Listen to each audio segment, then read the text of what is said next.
What's up, everybody? I'm Schuyler Callihan. That is Christopher Hall. It's another episode of Between the Ears brought to you by West Virginia on SI, and it's a big week. The Mountaineers are going to be hosting number 11 Iowa State, and what I deem as the biggest game in Big 12 play for West Virginia since the 2018 game when Will Greer and Kyler Murray were going at it back and forth in that big-time shootout that would have sent West Virginia to the Big 12 championship in a rematch against Oklahoma if they were to have won that game. But we all know the story there. I think you can look at maybe a couple of other games since then that have been important, but I don't know that they've come in this magnitude or even in Big 12 play. You could talk about the Penn State game earlier in the year. The end of the day, it doesn't really mean a whole lot. Um, but this one is massive. Big time game. If you win, you go to 3-0. And who knows? You're not receiving votes right now, but winning this game, you might get close to the top 25. You may find a way to sneak in. Obviously, some of that has to do with the teams in front of you, but it definitely puts you on the map, I think, nationally in Big 12 wise, more so. If you win this game against Iowa State, you move to 3-0. So as you can see here, our topic today is going to be, is West Virginia built to contend for the Big 12 title this year? Just initial thoughts on this whole subject, Chris, before we kind of dive into what it means for WVU, the stretch they have, the other teams in the mix, just your broad 30,000 foot view of this thing. Short answer version, yes, they are. I thought so at the beginning of the year. If you go back and listen to the our prediction show, thought they'd end up with two losses in the Big 12, and it really just mattered on tiebreakers. And if you're going Yeah. into this Iowa State game, we just talked about the other day in the morning after a show that this is a game that would be a tiebreaker game, right? Like you expect Iowa State to be up there in the standings, and you get not your win over these guys, you have the tiebreaker. I think they can match up really. Yes, they beat Kansas or Oklahoma State or winless in the league, but at the same time, you're starting to see progress within the defense. You're starting to see some more consistency offensively, and it's kind of how I expected the season to go. I thought they beat Pitt. Pitt, I still don't think Pitt's that good. But they were better that day, especially in the final few minutes. They haven't beaten anybody, but at the end of the day, it doesn't matter because they're not a Big 12 team. So yes, I think they are a contender 100%. I haven't wavered on that despite my predictions moving forward. I still think that It's always a they caveat. are. Yeah, I still think they're 100% a contender. That they battled through injuries at Oklahoma State throughout the day, and it never wavered. So I think the mentality's right. I think the defense again is starting to come together. They're starting to find the pieces and move guys around to better suit their talent. And they have the playmakers offense, and they're starting to prove that they can make plays and make the plays in winning moments to get it done. So yeah, obviously Iowa State is a big test, especially against that defense, that offense. Which means offense is going to be the best defense, more than likely, that they face all year. The rest of the year, you could probably say that Penn State may be the better one. But who knows at this point? They're probably neck and neck, really, when you look at them. But Iowa State's been innovative defensively, so I'm sure they're going to have a lot of different schemes to kind of slow down CJ and Jaheim. So this will be another big test for the receivers because they're going to have to talk about coming in the season. They have to make plays. Got to make plays. Got to make plays, and this is going to be one of them. So as of right now, yes, but it's kind of a wait and see because it just feels too early because it didn't really get the Yeah. test that you wanted at Oklahoma State, whether they quit, whatever it was with them. Maybe they're just not as good as we thought they were. But obviously, a big test coming up. And even if they lose, I still think they can contend because you get Kansas State at home for another night game. So, yeah, there's some teams in there that, again, Cincinnati looks a little better. Texas Tech looks a little better than we thought. So, what happens the rest of the way out with BYU and Colorado as well? Like, what happens with those teams? That surely they're not going to go undefeated. They're going to have slip ups as well. So yeah, I think they're going to be right in the mix. So absolutely, I think right now, even the roster, everything as bad as it looked in non-conference play, yes, they are 100% contenders right now. I think I'm close to putting them there. It's hard not to because I mean, you look at the Big 12. I mean, who would you say is the clear favorite right now? I mean, I think everyone's two top teams coming into the year was going to be Utah and Oklahoma State, 1, 2, however you ordered them. And then after that, it was a lot of Kansas State, Iowa State, maybe West Virginia, maybe UCF. A lot of people maybe even got crazy and threw Colorado in the mix. There's just not that clear favorite like you had in years past, whether it was Oklahoma or every now and again Texas or TCU when they were really good and humming. But when you have so many teams that have a chance, and you got 5 or 6 teams right now that are still unbeaten in conference play, and again, we're only really 2 or 3 weeks into this thing, but it's hard for me to really say who is a contender and who isn't. But I think they're kind of on the fence for me. They can either play their way into that conversation or they can play their way out of it. And I'm not really leaning in one way or another right now. Maybe you can convince me.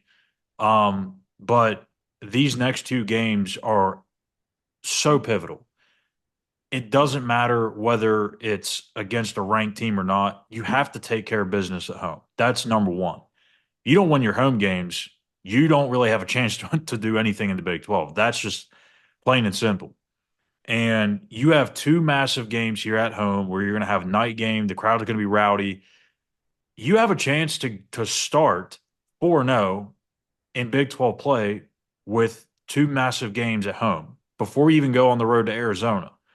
So my thinking in this is the each game that you win, the more you increase your margin for error. Because we all know weird things happen in this league. We saw it last week with Houston, who beat TCU.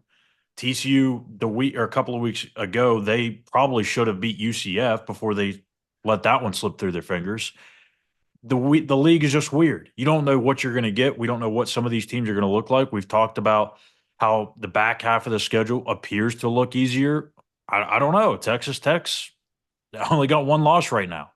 Cincinnati's got 1 loss right now. So, or maybe 2 losses, actually. I'm not really sure. But either way, they're better than what we had thought. So when you get to that back part of the schedule, you need to have as much room for error as possible. And it starts with winning your home games, winning these 2 games. It sounds crazy because Neil's 2-14 against ranked teams. But if you're going to be in the mix, you got to do this.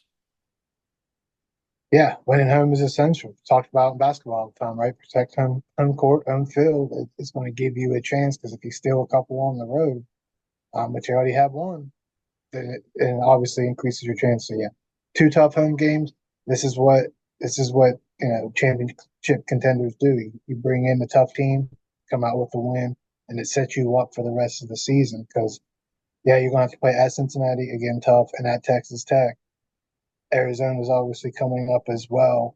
I don't think either one of us are real confident. I think you flipped yours on that. Actually, I think you On flipped which that one? to Arizona at Arizona. Yeah, Um, I don't remember that's what I that's did. a hard West Coast trip there, quote unquote West Coast. But yeah, especially with Arizona coming up, you have to protect home field with these next 2 games. And again, it goes back to if you're going to have a loss or two, depending how these standings shake out, you got to win these ones because you're expecting these 2 teams to be at the top. So protect home field, and we'll see what they're made of. Because I know it's like the 1-0 mantra, but we have an opportunity to look ahead. And if you look what Kansas State did to Oklahoma State, they had them at home, but they still beat them 38-9. Yeah. So you're kind of expected Kansas State to be again. These 2 teams are expected to be at the top of the standings. So you get them at home, take care of business, and you have a slip up on the road, you're okay because the other 2 teams with a loss at that point, you're ahead of them with the tiebreaker.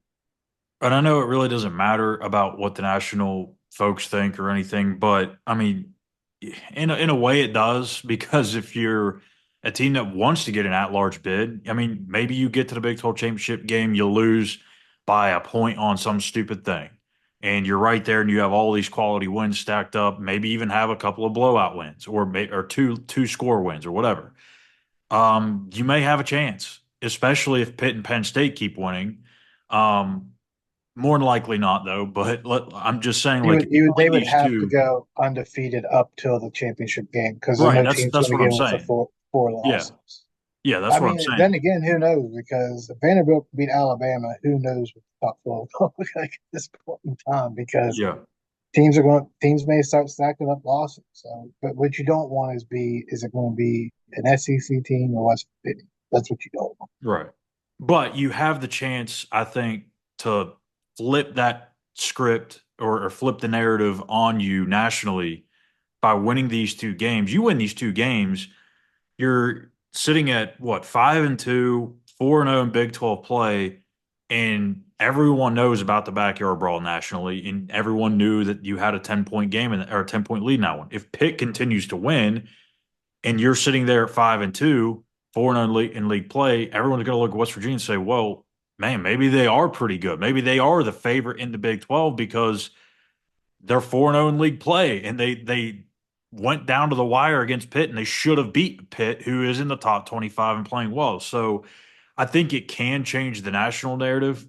Again, it doesn't really matter, but I think it doesn't even I don't think it's a make or break this Iowa State game. I don't. I think it matters to win your home games, but if you split, it's not the end of the world. You're going to lose some games on this Big 12 schedule. I mean, that's just how it's going to go. And you're very rarely going to go undefeated in league play, especially as crazy as this Big 12 is. But I don't know. I think you can get through 1-1 in these next two games and still be in contention.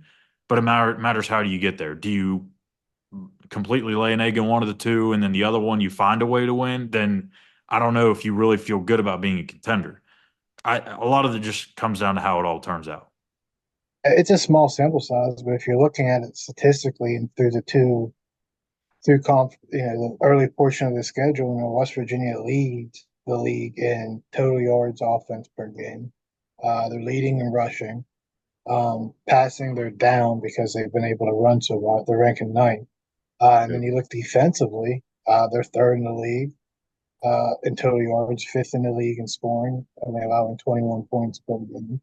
And crazy enough, they're only allowing 187 yards passing per game, which is third in the league. So they're not far from Iowa State right now defensively, according to the statistics.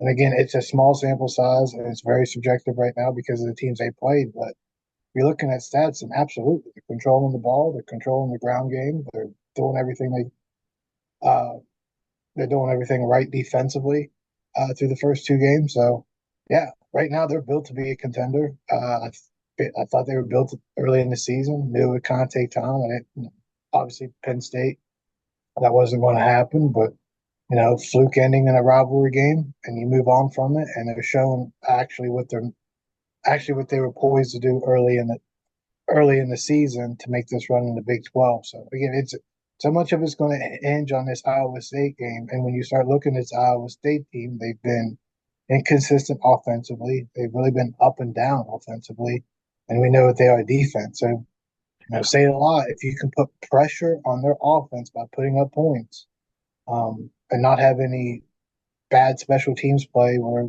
they give up a touchdown. So Iowa State take the lead against Baylor. I think that was a block punt for a touchdown there. Nothing happens like that. Yeah, I mean this should be a street fight against Iowa State, 100%, and it's going to be for the top of the standing. So everything that you look for, right? Everything that you look forward to. If you're a fan, this is the type of game that you want. This is the type of game that your team has a chance to prove that they are a contender. And statistically, right now, the way they've played the last 2 weeks, they've shown that they are a contender. Yeah, I think offensively, I've never really been too worried about it. I mean, I know Garrett wasn't great against Penn State. Really wasn't good at all against Penn State, if I'm being honest. Really didn't show a whole lot. In the Albany game, I know we can talk about, he had the highest completion percentage. It's Albany. Like, I'm not going to make too much out of that. He's kind of been up and down in terms of his accuracy, his completion percentage. It just hasn't been great. But I think he's going to start to turn the corner, even though he didn't throw the ball a whole lot against Oklahoma State. I think we saw some strides there. And this was kind of about the time of year last year, if you remember, where not only Garrett, but that whole entire offense really kind of turned the corner and figured things out and really kind of became super explosive. It was kind of around that Houston game. So I kind of get that same feeling here when they found a way to run for 389 yards against Oklahoma State. I don't care if they're ranked dead last in run defense or not. That's freaking impressive. Like that's going to be a confidence booster for that group. I'm not worried about the offense. Are they going to have a tough challenge this weekend against Iowa State? Absolutely. Like you said, probably the best defense they're going to play the remainder of the schedule. But I trust them to move the ball and to put the ball in the end zone or to put the ball through the uprights. They're going to do that enough. My concern is still with the defense. They've played better since the final 5 or so minutes of the Kansas game, but Oklahoma State has had some issues with the run game, trying to get that going. Bowman's been up and down, even though he's thrown for a lot of yardage. He's not been consistent. What does this look like against Iowa State, who is playing well on offense, who does have an efficient quarterback? They have a good running game. They're stout up front in the offensive line. West Virginia's defensive line did a really good job last week getting to Bowman. They got to him twice. Oklahoma State only gave up 1 sack prior to that. Can they do that again? They've got to continue to answer the bell. This, and I'm talking about the secondary here. If they can match the play of the front seven, I think this team is going to be a contender. This front seven, I think, is pretty solid. They've got pass rush ability. They're able to stop the run. Obviously, sometimes they've had some issues covering the pass, but I think there's enough there in the front seven to be a contender. Secondary is where the question marks are for me. Yeah, absolutely. Kind of one more note. I mean, if you look at Iowa State, they're ranked 11th, and they haven't been. I mean, they've put 21 points up against North Dakota, 20 points against Houston. The biggest offensive output was against Arkansas State, and they hit up Baylor. They started slow against Baylor. They put up 43 points in Yeah. total, but they started slow against Baylor. If you start slow at home in Morgantown, get that crowd into it, get that defense fired up. It could be a long night for Iowa State. So they're not going to panic. Might be a big moment for Rocco Beck since his father Anthony is getting recognized as well. So, yeah, championship contender. Absolutely. Whether they, got to win at least one of these next two games to stay in it. Because again, if you lose both, you lost a tiebreaker, and it really depends what BYU and Colorado. You're really hoping for a lot of help at that point. So, lastly, who are the two other teams in this league outside of West Virginia that you feel are the most likely to make it to Dallas? Uh yeah, that's probably a good question. Definitely still have Utah in the mix, still with only one loss. Um, Outside of that, I think it's really just Iowa State and Kansas State. Not sold on Colorado yet. Haven't really had that tough um, matchup as of yet, so we'll see. Texas Tech is still that wild card as well. Technically, they're top of the standings with 3 wins, but I think Texas Tech is dangerous because I think this is a team that's playing really confident. No one saw it coming, and when you can play with confidence and kind of sneak up on some teams, that might be like my dark horse picks. And I think you got their BYU in there as well. Another unexpected team that had a down year last year, and all of a sudden they're playing really well. So I think you got a handful of teams right now that's really in the mix, which is kind of crazy to say. Because I really thought at the beginning of the year it was Utah and Oklahoma State and Yeah. everybody else. And now you're looking at it and you're like, well, okay, Colorado's got Sanders and Hunter. Like they got some pieces there. And again, if the rest of the team can play with confidence with the talent of those two, they may have something. So is Iowa State going to do it with just the defense? Is the offense going to find some consistency? There's a lot of question marks still with these teams, especially with Utah dropping the game already. It's going to be a battle to the end. Yeah. I don't think it's going to be settled early, which is no surprise in the Big 12. I think it's been that way for quite a while, even when Oklahoma was running the league. But it was coming down to the final week or two.